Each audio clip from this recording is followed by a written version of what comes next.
Çox təəssüflər olsun ki, internetdə, sosial şəbəkələrdə heç bir rəqs savadı, xoreografiya savadı olmayan insanlar baxırsan ki, övladlarımıza xalq rəqsindən dərs deyirlər və eybəcər formada bizim kişilərimizə yaraşmayan bir formada, xanımlarımıza yaraşmayan bir formada elementlər öyrədirlər, rəqslər öyrədirlər və əslində bu milli kimliyimizə vurulan böyük bir zərbədir. Çünki bilirsiniz, rəqs, musiqi, ritm insanın xasiyyətinə təsir edən bir faktordur.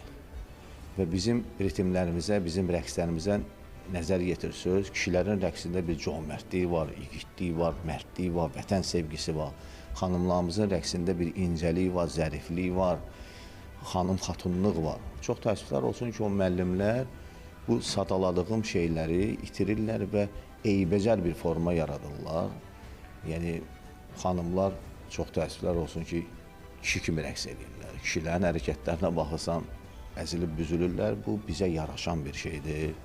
Mən bir daha üzümü tuturam həmin şəxslərə ki, bunun qarşısını alın.